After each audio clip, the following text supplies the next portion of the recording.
extra minutes. One of the main injuries we've been dealing with is bomb blast from missiles and bombs that have been thrown on the population. And I've got experience with bomb blast. I saw quite a bit when I did my mission in Afghanistan, Pakistan. But these bomb blast injuries are completely different from what I've seen. Normally a bomb blast injury is fractures, blast injuries such as lung contusion, and a whole lot of shrapnel. And there may or may not be a bit of a burn associated with it. What we're seeing here is burns, deep, extensive burns with a bit of shrapnel and some fractures. Here the burn seems to predominate the injury. And when I first arrived, I noticed that immediately. The first day, I said, why are these people so burned? And the local staff said to me, oh, it's because of the flash of the bomb exploding. But that didn't make sense because the flash is very brief, and unless it's extremely hot, I couldn't quite see why they get such deep burns. And we noticed not only were there deep burns, but they were discrete.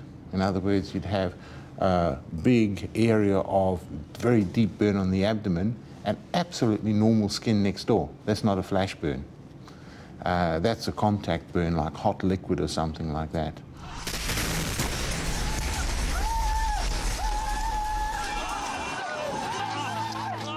That sounds, to a layman, to be very... It sounds like something sinister is going on there. Well, I don't know if it's sinister, but I mean, obviously the bombs are thrown to kill people. How they actually kill people, I'm not an explosives expert, but I'm seeing burns as a major component, localized, extensive, well-demarcated, deep burns. So I took some of these photos after discussing it with my colleagues to MSF and said, you know, I'm seeing something which is odd, and other people are saying it's odd. And we wondered about napalm and white phosphorus, but you know, with what I know and what they said, it doesn't match.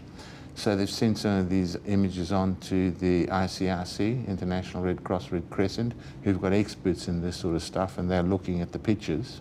So something good may come of that, perhaps, or more knowledge at least. More knowledge. I've looked in the internet myself and talked to one of the local doctors, the plastic surgeons, who's dealt a lot with this now, and they say this is a DIME injury, D-I-M-E, which is a dense, inert metal explosive. And the idea is that when the bomb goes off, liquid tungsten, I think, comes out of it, and the liquid tungsten destroys everything within about 4 meters, which sounds terrible, but there's a plus side. Beyond 4 meters, the bomb loses all its killing power. So it's very destructive, but in a very localized area. And I suppose if you're trying to do targeted assassinations and don't want to kill everyone in the village at the same time, it makes sense. On the other hand, if your bomb ends up in the wrong place, you're going to cause awful damage to civilians. Which it does. Which is what we're seeing. Children. Yes, a lot of children.